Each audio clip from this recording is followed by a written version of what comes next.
जय हिंद दोस्तों, हमारे YouTube चैनल में आपका एक बार फिर से हार्दिक स्वागत है। जैसे कि आप देख रहे थे कि पिछले बार हम वेस्टर्न पॉलिटिकल थिंकर्स में प्लेटो महोदय के बारे में पढ़ रहे थे। हमने उनकी जीवनी के विषय में पढ़ा था कि किस प्रकार से यूनान में, एथेंस में सुकरात को मृत्यु दंड देने के बाद उनके मन में दार्शनिक राजा का सिद्धांत चलने लग गया और दार्शनिक राजा के सिद्धांत को पाने के लिए, राजा को दार्शनिक बनाने के लिए उन्हें तरह तरह के मतलब जो है संघर्षों का सामना करना पड़ा। आगे हम देखते हैं प्लेटो महोदय की प्रमुख रचनाएं। तो प्लेटो महोदय की जो प्रमुख रचनाएं हैं वो कौन कौन सी है, हम उनके विषय में डिस्कस करते हैं। तो प्लेटो महोदय की प्रमुख रचनाएं, तो ऐसा माना जाता है कि प्लेटो महोदय की जो प्रमुख रचनाएं हैं वो 36 से लेकर के 38 तक है और उनमें से 28 रचनाओं को जो है प्रमाणिकता प्रदान की गई है। तो इनमें जो प्रमुख रचनाएं हैं हम उनके विषय में डिस्कस करते हैं। ये क्वेश्चन आपके एग्ज़ाम के दृष्टिकोण से काफ़ी महत्वपूर्ण है और ये वीडियो उन लोगों के लिए काफ़ी महत्वपूर्ण है जो पॉलिटिकल साइंस सब्जेक्ट से लेक्चरर की तैयारी कर रहे हैं या यूजीसी नेट की तैयारी कर रहे हैं, या आप जो है बीए एमए के छात्र हैं और आपका पॉलिटिकल साइंस सब्जेक्ट है, या अभी जो एलटी के फॉर्म आए हैं तो उसमें भी जो है सिलेबस में प्लेटो, अरस्तु, इन विचारकों के बारे में बताया गया है। तो वीडियो को ध्यान से देखिए। तो प्लेटो महोदय की जो प्रमुख रचनाएं हैं तो उनमें नंबर 1 है अपोलॉजी। तो अपोलॉजी जो है ये प्लेटो महोदय की एक प्रसिद्ध रचना है, अपोलॉजी। तो अपोलॉजी है। दूसरा जो है क्रीटो। क्रीटो ये अगला पुस्तक है, CRITO, क्रीटो। तीसरा है दोस्तों यूथिफ्रो। यूथिफ्रो, तो यूथिफ्रो ये उनकी तीसरी पुस्तक है।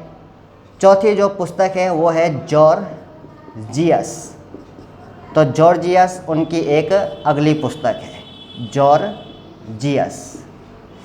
तो अब आप ध्यान से देखिए दोस्तों कि प्लेटो महोदय की जो है अगर हम देखें तो ए से पुस्तक का नाम है, ए से एपोलॉजी, फिर यहाँ पे बी मिसिंग है और जो है सी से पुस्तक का नाम है क्रीटो। इसी प्रकार से डी मिसिंग है तो ई से पुस्तक का नाम है यूथिफ्रो, और यहाँ पे जो है ए से उनकी पुस्तक का नाम एपोलॉजी है, बी यहाँ पे मिसिंग है, फिर सी से पुस्तक का नाम क्रीटो है, फिर डी मिसिंग है, फिर एफ मिसिंग है और जी से पुस्तक का नाम है। तो आप ऐसे में याद कर सकते हैं चार पुस्तकें उनकी इस क्रमांक में है, ए से, सी से, ई से और जी से। अब आगे बात करें तो उनकी 5वीं जो पुस्तक है उसका नाम मीनो है। मीनो उनकी अगली पुस्तक है। और जो है अगली पुस्तक की हम बात करें तो वो है सिम्पोजियम।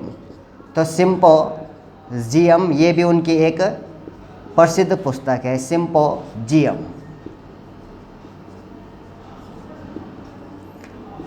नेक्स्ट बुक की अगर हम बात करें तो वो है उनका सोफिस्ट ये अगली पुस्तक है। नेक्स्ट पुस्तक जो है वो है प्रोटागोरस, ये भी उनकी पुस्तक है।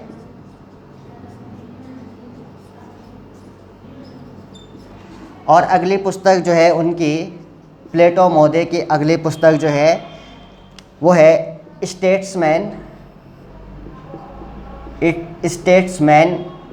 अगली पुस्तक जो है वो है दिलॉज, ये एक पुस्तक है। नेक्स्ट बुक जो है उसका नाम रिपब्लिक है। रिपब्लिक और दिलॉज ये बहुत ही इम्पोर्टेंट है एग्ज़ाम के दृष्टिकोण से कि रिपब्लिक और दिलॉज ये किसकी पुस्तक है, तो ये अरस्तु महोदय की पुस्तक है। तो ऐसे में याद कर सकते हैं आप कि अब यहाँ पे एम से है एम पी, और यहाँ पे एस से है एस पी। तो MP, SP और ये S और ये द लॉज और रिपब्लिक, ये तो बहुत ही ज़्यादा महत्वपूर्ण है। तो आप कैसे में भी इन पुस्तकों के नाम इस क्रमांक में याद कर सकते हैं। अब अगर हम आगे की बात करें, इसका आप शॉर्ट स्क्रीन ले सकते हैं कि जो प्लेटो महोदय की जो रचनाएं हैं, उन रचनाओं को जो है कालक्रम के दृष्टिकोण से, रचना के दृष्टिकोण से उनको 4 वर्गों में बांटा गया है। तो आगे बात करें हम नेक्स्ट कि प्लेटो महोदय की जो रचनाएं हैं, उन रचनाओं को जो है रचना के दृष्टिकोण से 4 वर्गों में उनको बांटा गया है। तो पहला जो है वो है सुकरात से संबंधित ग्रंथ। तो सुकरात जो थे वो प्लेटो के गुरु थे, तो उन्होंने अपने गुरु की विचारधारा को व्यक्त करने के लिए कुछ ग्रंथ लिखे थे। तो वही ग्रंथ जो है सुकरात से संबंधित ग्रंथ कहे जाते हैं। तो सुकरात से संबंधित ग्रंथ, तो ये एक अलग कैटेगरी है। दूसरी कैटेगरी जो है उनके प्लेटो के स्वयं की विचारधारा से संबंधित ग्रंथ, यानी कि इन ग्रंथों में जो है प्लेटो की स्वयं की विचारधारा देखने को मिलती है, उनके गुरु की विचारधारा ना मिल करके उनके खुद की विचारधारा देखने को मिलती है। तीसरे प्रकार की जो उनकी रचनाएं हैं, उनको संवाद या डायलॉग कहा जाता है। तो संवाद या डायलॉग उनको कहा जाता है क्योंकि वे संवाद शैली में लिखे हुए हैं। और जो चौथे प्रकार के जो ग्रंथ हैं उनके, उसको जो है अर्ध संवाद उसको कहा जाता है। तो चौथे प्रकार के ग्रंथ जो है वो अर्ध संवाद के अंतर्गत आते हैं। तो सुकरात महोदय के जो प्लेटो महोदय है, जो सुकरात के शिष्य है, उनके जो ग्रंथ हैं, जितने भी उनके ग्रंथ हैं, उन ग्रंथों को जो है 4 वर्गों में बांटा गया है रचना काल के दृष्टिकोण से। तो पहले सुकरात से संबंधित ग्रंथ है, दूसरे प्लेटो के अपनी विचारधारा से संबंधित ग्रंथ है, तीसरे ग्रंथ संवाद प्रकार के हैं और चौथे ग्रंथ अर्ध संवाद प्रकार के हैं। तो सुकरात से संबंधित जो ग्रंथ है, उन ग्रंथों में जो है सुकरात की विचारधारा देखने को मिलती है। तो सुकरात की विचारधारा देखने को मिलती है और ये सुकरात जो थे ये प्लेटो के गुरु थे। तो उन्होंने अपने गुरु की विचारधारा को पाठकों तक पहुंचाने के लिए उन्हीं से संबंधित कुछ ग्रंथों की रचनाएं की है। तो इसमें प्रमुख ग्रंथ जो है नंबर 1 है अपोलॉजी। तो अपोलॉजी जो है ये एक ऐसा ग्रंथ है प्लेटो महोदय का जो सुकरात महोदय की विचारधारा को व्यक्त करते हैं। तो अपोलॉजी इसी प्रकार का ग्रंथ है। दूसरा क्रीटो, तो क्रीटो भी इसी प्रकार का ग्रंथ है। और तीसरा जॉर्जियस भी इसी प्रकार का ग्रंथ है। तो जॉर्जियस भी इसी प्रकार का ग्रंथ है, अपोलॉजी, क्रीटो और जॉर्जियस। प्लेटो की विचारधारा से संबंधित जो ग्रंथ है, वे ग्रंथ जो है ख़ास तौर पे जो है वह है नंबर 1 प्रोटागोरस। तो प्रोटागोरस जो है वह प्लेटो की स्वयं की विचारधारा से संबंधित ग्रंथ है। इसका मतलब यह है कि इस ग्रंथ में प्लेटो ने अपने को ही अभिव्यक्त किया है, न कि अपने गुरु सुकरात को अभिव्यक्त किया है। इसके अलावा रिपब्लिक भी इसी श्रेणी का ग्रंथ है। तो प्रोटागोरस में प्लेटो महोदय जो है क्या दर्शाते हैं, तो प्रोटागोरस ग्रंथ में प्लेटो महोदय कहते हैं कि ज्ञान ही जीवन का सर्वोत्तम गुण है। तो ज्ञान ही जीवन का जो सर्वोत्तम गुण है, उसकी व्याख्या जो है प्लेटो महोदय अपने ग्रंथ प्रोटागोरस में करते हैं। और जो है एक और पुस्तक आ जाती है उनकी सिम्पोजियम। तो सिम्पोजियम भी जो है वह प्लेटो महोदय की विचारधारा पर आधारित ग्रंथ है। तो सिम्पोजियम में यह कला और दर्शन की, तो कला एवं दर्शन की जो है वो व्याख्या करते हैं। तो प्लेटो महोदय ने कला और दर्शन की व्याख्या की है सिम्पोजियम नामक ग्रंथ में। अब जो रिपब्लिक ग्रंथ है, इस ग्रंथ में प्लेटो महोदय जो है न्याय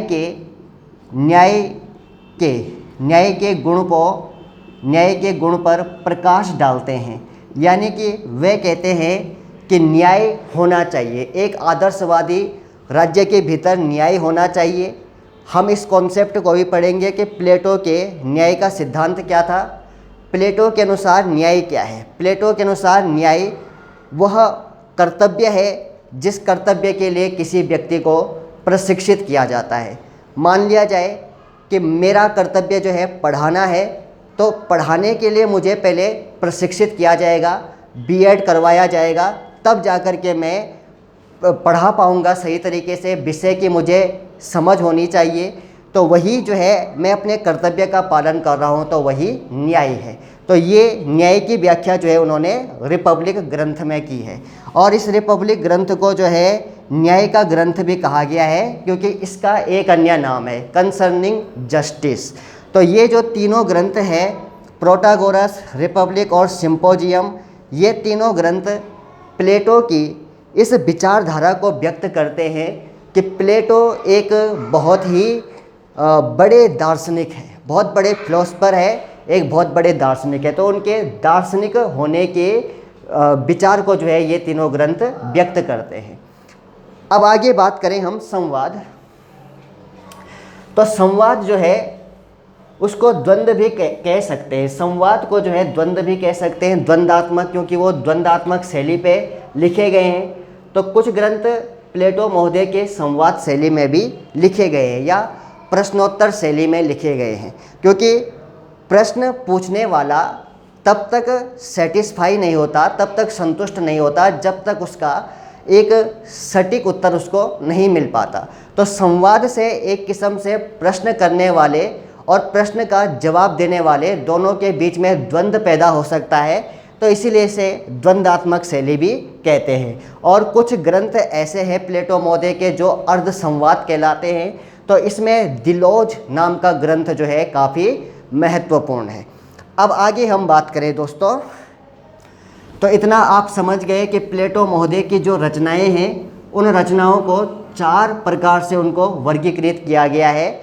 और कुछ रचनाएं ऐसी है जो सुकरात के विचारों को अभिव्यक्त करते हैं, कुछ रचनाएं ऐसी है जो प्लेटो के खुद के विचार को अभिव्यक्त करते हैं, उसे एक श्रेष्ठ दार्शनिक घोषित करते हैं, और कुछ ऐसे होते हैं जो संवाद शैली में लिखे गए हैं, और कुछ जो है ऐसे हैं जो अर्ध संवाद शैली में लिखे गए हैं।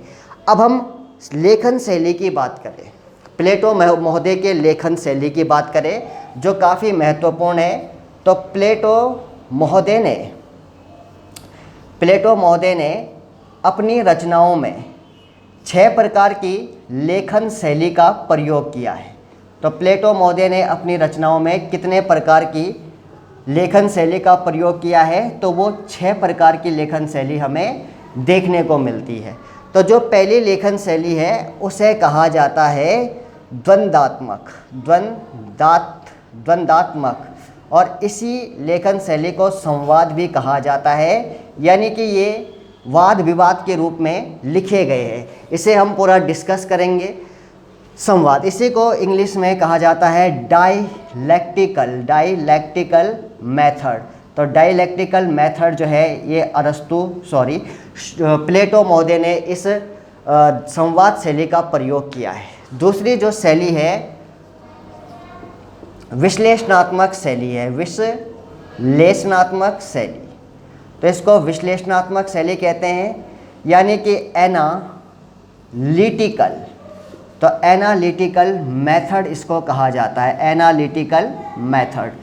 तीसरी शैली जो है वो है आपका सादृश्यात्मक। सादृश्य का अर्थ उदाहरण होता है, तो उदाहरण देकर के उन्होंने अपने विचारों को अभिव्यक्त किया है। तो सादृश्यात्मक ये भी एक इनकी शैली है। अगला जो है सादृश्यात्मक, इसी को जो है कहा जाता है टेलियोलॉजिकल।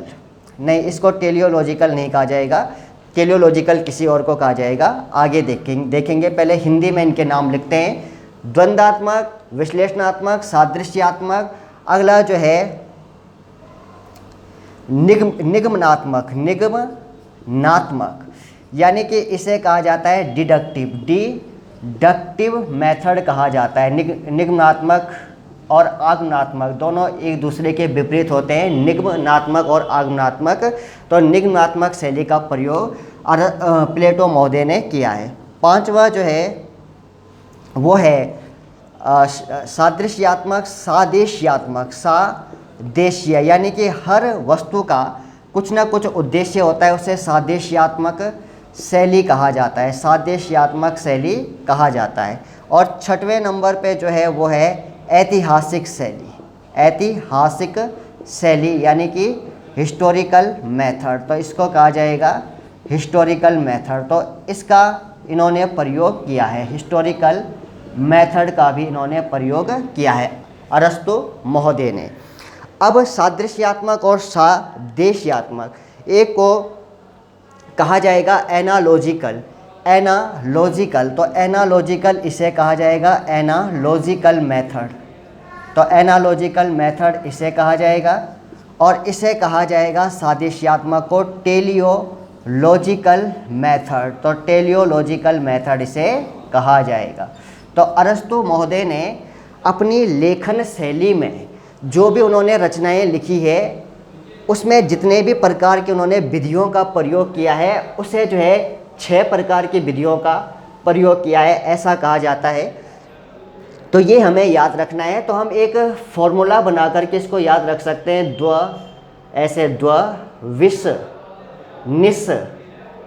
विस निस ऐत, ऐसे कह सकते हैं। द्व से द्वंद्वात्मक, वि से विश्लेषणात्मक, स से सादृश्यात्मक, नि से निगमनात्मक शैली, और जो है स से आगे सादृश्यात्मक शैली, और ऐत से हो जाएगा ऐतिहासिक शैली। तो इन्होंने अपनी रचनाओं में इन 6 शैलियों का प्रयोग किया है।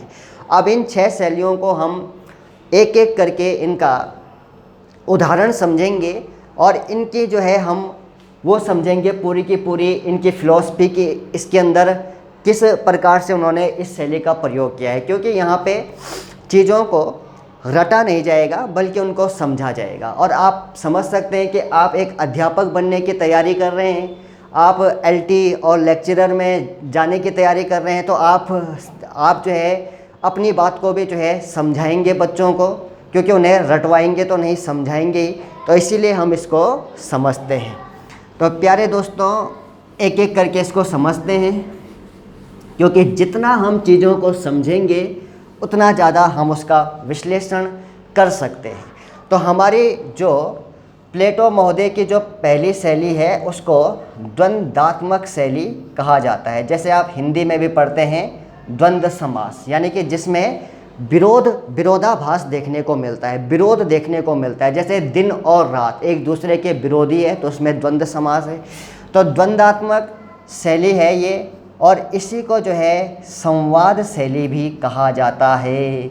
संवाद, क्योंकि संवाद के द्वारा ही द्वंद्व उत्पन्न होता है, तो इसीलिए संवाद शैली कहा जाता है।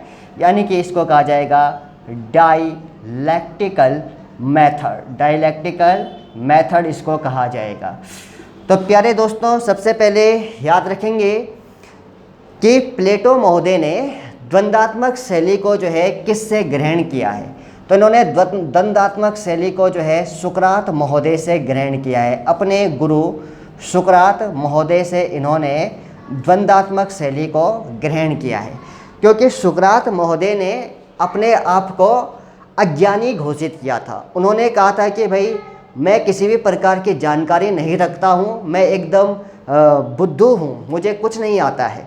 तो उन्होंने कहा था कि ये समझ कर के आप दूसरे से ज्ञान प्राप्त कीजिए, आप दूसरे से किसी भी टॉपिक के क्वेश्चन बना करके अपने उत्तरों को, अपने ज्ञान के प्यास को बुझाने का प्रयास कीजिए। यानी कि आप प्रश्न पूछिए और वो उत्तर देगा। जैसे वह आदमी कौन था, वह आदमी रमेश था, वह आदमी यहाँ क्यों आया था, वह आदमी यहाँ किताब लेने आया था। तो एक प्रश्न पूछा जा रहा है, फिर उसका उत्तर दिया जा रहा है।